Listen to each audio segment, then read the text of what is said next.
처음엔 국가보안법, 방공법 이런 간첩을 적용해서 했고요. 공소사실이 범죄사실이죠. 69개항 중에서 69개항이지만 69, 5항 해놓고 가나다다 이렇게 막 나가기 때문에 실제로는 100해항이 넘는 이런 상황에서 3개항이 무죄가 나왔었어요. 원사건.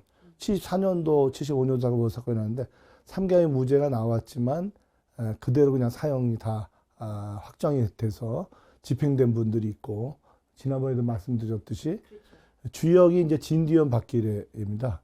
진디현과 박기래가 대학 동창이고, 진디현은 이제 졸업한 후에 일본으로 넘어가서 제일교포가 됐고, 민단 아시죠? 민단 동경지부 부단장이었어요, 당시에. 그렇기 때문에 이제 그 당시에는 일본이 강대국이었고, 또 엠네스티 아시잖아요, 국제사면을 거기서 함께 연계해서 진디현 박기래를 석방하라 구명운동을 했어요. 그러니까 이제 국내에서 또 민가협이라든가 뭐 김수환총이라든가 국내 요직으로 하니까 외교 문제가 되니까 박정희가 두 주역은 못 죽이고 오히려 따라다녔던, 강일선 선생은 10년 연하거든요, 박정희 선생이. 따라다니기만 한 분들이 오히려 집행이 된 거예요. 그 이제 집행 과정은 각자의 이제 자백이 고문폭행에 의해서 모두가 고문폭행을 했거든요. 허위 자백을 받는 거예요, 받아쓰기. 그러니까 너는 살려줄 테니까 우리는 진디현 박기리만 잡으면 된다. 너희들은 살려줄 테니까 우리가 쓰라는 대로 써라. 그러니까 이제 그렇게 되면 본능적으로 사람이 살고자 하잖아요. 그러니까 쓰라는 데 쓴 거예요. 그러니까 우리가 읽을 때는 진짜 말도 안 되는 이야기들이죠.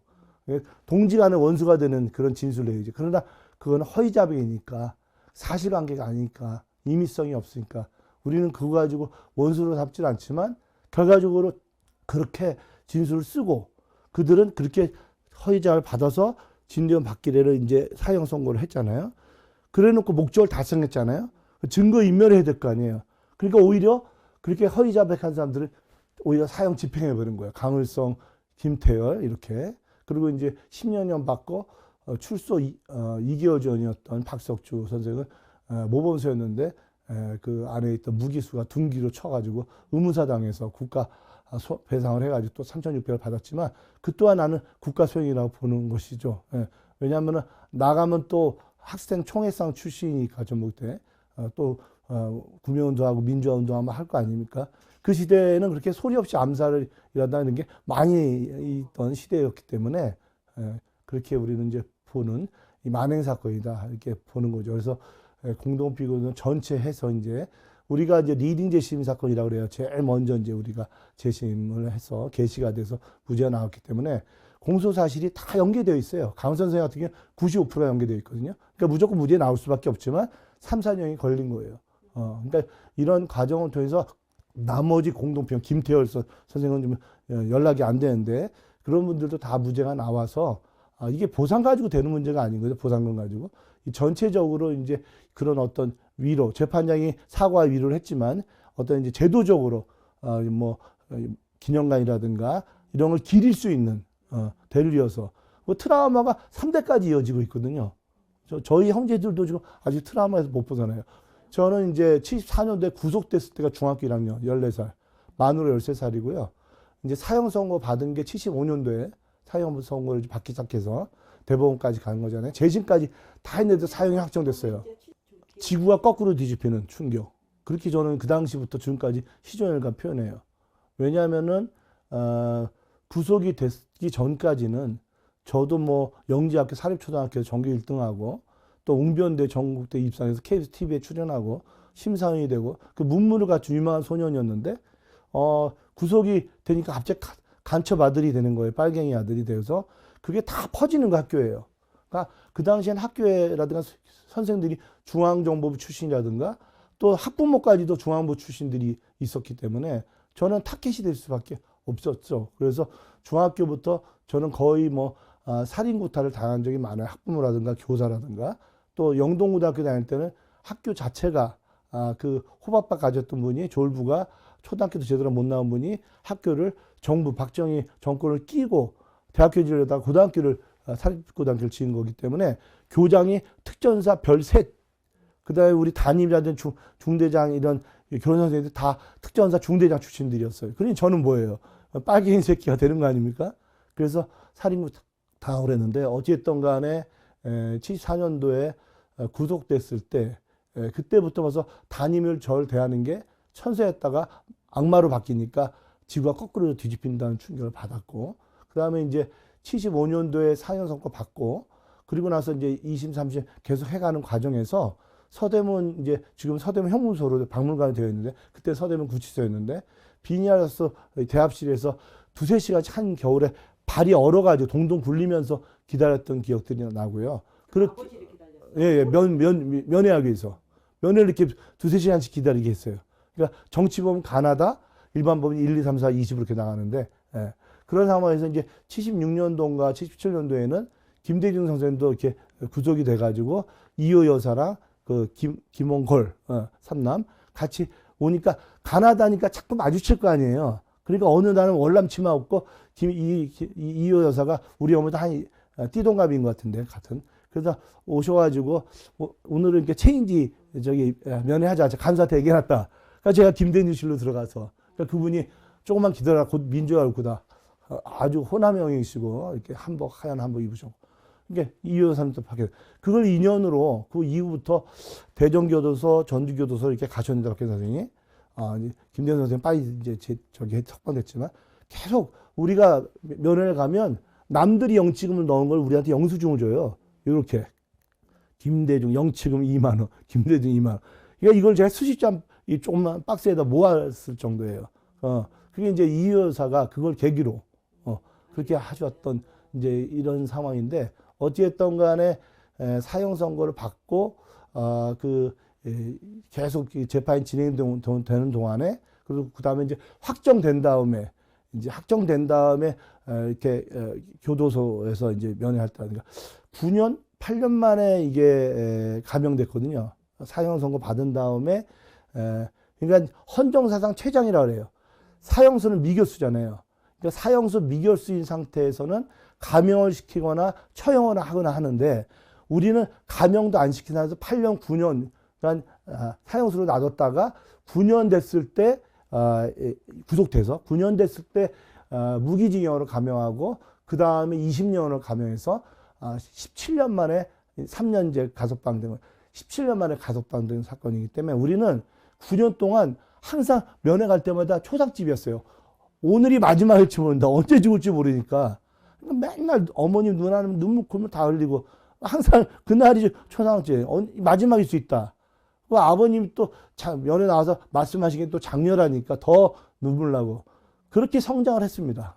너무나 억울한 사건이고요. 저희가 뭐 인터뷰도 했고 진실화에다가 조사 의뢰해가지고 또 다 우리 형제들이 가서 또 진술하고 했지만 너무나 억울한 사건이에요. 그러니까 아버님은 간첩행위를 할 이유가 없었어요. 어찌했던 간에 이재명처럼 중고등학교를 농사꾼의 아들이었기 때문에 초장농에, 그러니까 못 다니니까, 근데 막내였어요. 6남매죠. 똑똑하니까 공부에 대한 의욕이 많았을 거 아니에요. 그 열망 때문에 일본에 누가 있어서 그 14살 때 통통맨 타고 일본으로 건너가서 주경야독을 하는 거예요. 중고등학교를 못 다니고. 그리고 검정고시 해가지고, 그래서 이제 고대 거쳤다가 제적되고 중앙대를 졸업하고 대학원 고려대학원까지 나오셨는데 잘 나가는 사역가였어요. 그래서 고려대학원 그 호우회라고 있잖아요, 동문. 거기서 별명을 붙이기를 아이디어 뱅크, 컴퓨터, 조폐기, 돈을 막 찍어낸다는 거죠. 그러니까 재산도 많고 아이디어가 좋으시니까 그렇게 잘 나가는 분이 무슨 뭐라 그러죠? 고무 찬양, 그쵸?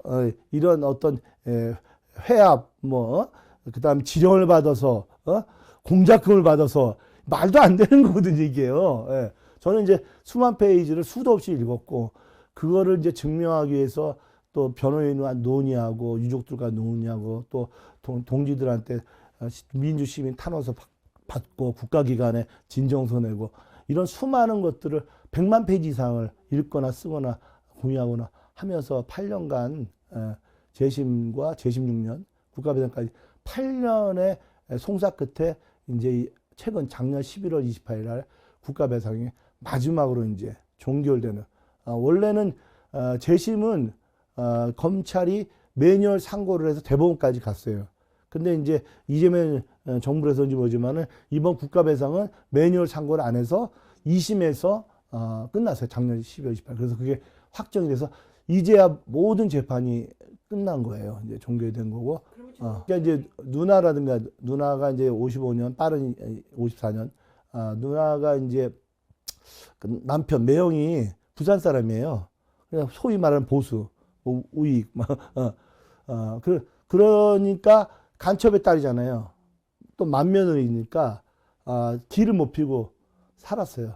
그래서 이제 재심을 하는 과정에서 우리가 법정에서도 우리가 암기 발언을 하고 4명이 다 그리고 검찰이 어쨌든 17년 살고 나왔잖아요. 감형이 돼서. 근데 재심이 개시되는 것 자체도 힘들고 개시가 되려면 위법이 인정이 돼야 되고 우리가 증거를 수집해서 위법이 인정이 돼서 개시가 된 거예요. 그러면 17년 받았으니까 아무리 검찰도 10년이라든가 좀 덜 해야 되는데 오히려 올려서 무기징역을 구형했어요.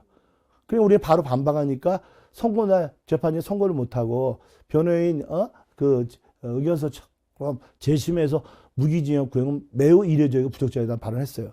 그래서 우리는 검찰하고는 다르구나 했는데 그래놓고 선고를 4번을 연기하는 거예요. 이것도 헌정사상 드문 일이에요. 5번 만에 선고가 됐는데 그러니 우리는 어떻게 해요 이제 믿었다가 재판부도 믿을 수 없으니까 우리는 이제 장애 투쟁할 수밖에 없어요. 그래서 고등법원과 중앙지검 공공수사 일부에서 이제 한 거기 때문에 그래서 그 중간에서 우리는 56차 기자회견 그러니까 이게 이런 핸드폰으로 찍어서 유튜브 올리는 거예요.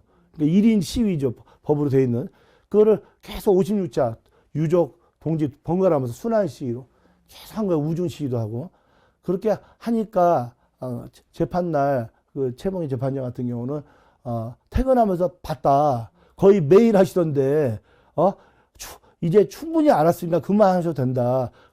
건강이 걱정된다. 이런 발언까지 하셨어요. 법정에서. 그 정도로 우리는 장렬하게 했어요. 목숨 걸. 이번에 지금 강을성 선생이 사형 집행된 분이에요. 39살에. 그러니까. 그래서 이재명 대통령도 발언을 했잖아요. 무죄 판결됐을 때. 그때 그 잘못된 판단을 한 그 검찰이라든가 재판부라든가 누가 책임질 거냐. 뭐 다 죽었는지 모르겠어요. 그런 말 했잖아요. 이게 참 말도 안 되는 거예요. 그래서 그 유족 중에 큰딸이 강진옥인데 저랑 가해를 같이 했던 친구예요. 동갑이에요. 그러니까 아직까지도 우리 집안을 원망해요. 물론 우리가 재심 진행하는 동안에 이렇게 꽃다발 들고 와서 방청도 해주고 응원도 해주고 인터뷰할 때 꽃다발을 증조하고 그러긴 했어요. 그래서 서로 협력해서 왜 일단 2등인 박근혜 선생이 무죄가 나오면 95%가 범죄 사실이 연계됐으니까 무조건 어제 나오니까 협력을 했지만 이 밑에 딸려 있는 게 우리 아버지는 박근혜 선생을 좋아하고 따라왔을 뿐인데 박근혜 선생은 살고 토니 운동가 소리까지 들었는데 자기 아버지는 2년 만에 그냥 형장이 이설됐다. 너무 억울하다. 그리고 그 진술서 안에 보면 박근혜한테 속았다는 내용이 나온다. 그런 문제로 이제 도 많이 했어. 그래서 이 사건 자체가 조작 사건인 걸 인정하지 않냐? 그럼 조작 사건인데 그 허위자백 받을 속았다 이런 걸 믿으면 이게 프레임이 잘못되는 거 아니냐? 아무리 얘기해도 안 돼. 한이 맺혀가지고 당연하죠. 그 강을성 선생뿐만 아니라 김태열 선생도 상 집회인데 또 거기도 큰 아들이 김정호인데요. 가수 말고 김정호인데 저랑 또 동갑의 친구예요. 근데 그 친구는 아버지 사형 집행되고 비관해가지고 성인이 돼서 또 비관 자살하거든요.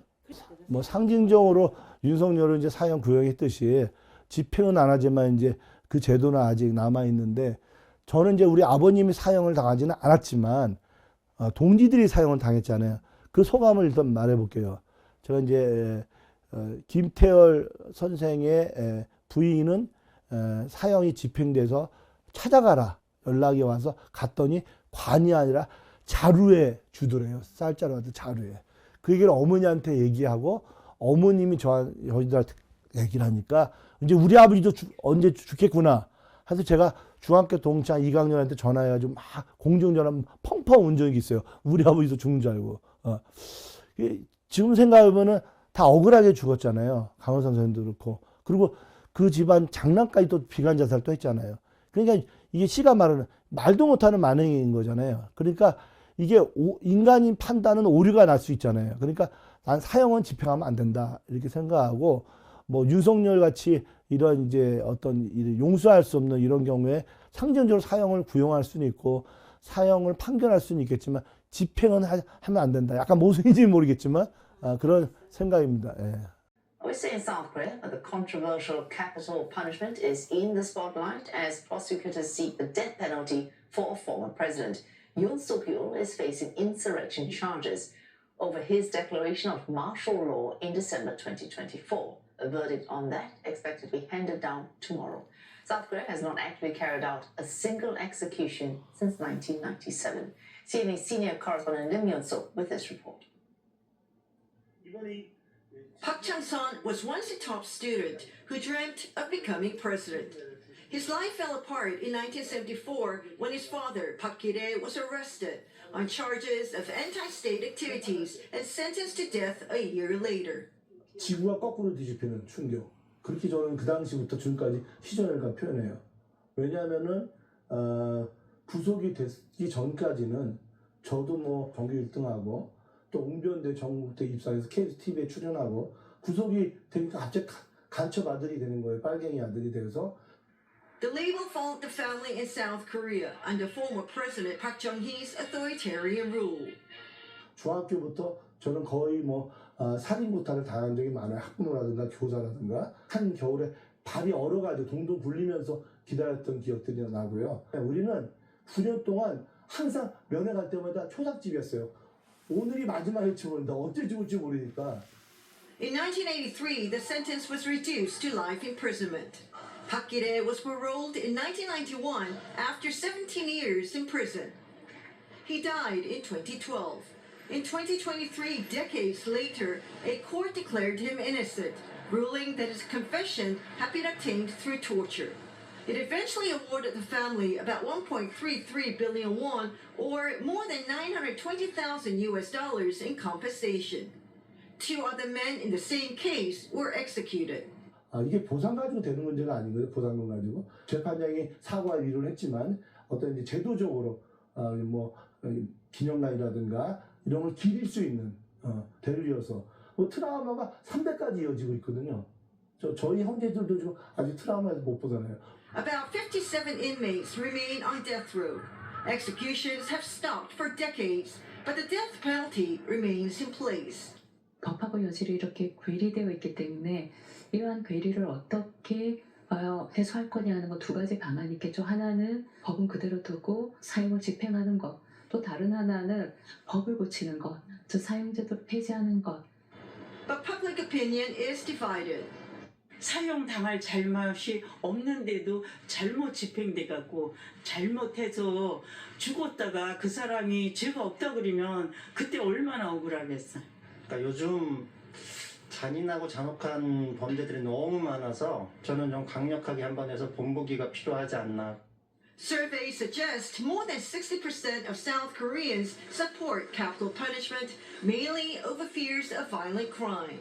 가석방이 제한되는 그러한 종신형을 도입하는 것을 전제로 해서 사형제도를 폐지하는 것이 그나마 이런 법과 현실을 좀 일치시킬 수 있는 방안이 아닐까 싶습니다.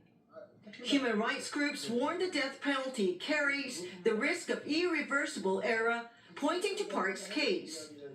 말도 못하는 만행인 거잖아요. 그러니까 이게 인간이 판단은 오류가 날 수 있잖아요. 그러니까 사형은 집행하면 안 된다 이렇게 생각하고 뭐 윤석열 같이 이런 이제 어떤 용서할 수 없는 이런 경우에 상징적으로 사형을 구형할 수는 있고 사형을 판결할 수는 있겠지만 집행은 하면 안 된다. 약간 모순인지는 모르겠지만. South Korea now stands between two realities, with a punishment on paper that the country has not carried out for nearly 3 decades. With prosecutors demanding the death penalty for former President Yoon Suk-yeol, capital punishment is again at the center of national attention. Whatever the court decides on Thursday, families like Park's show how a single verdict can shape generations. Lim Yeon-suk, CNA, Seoul.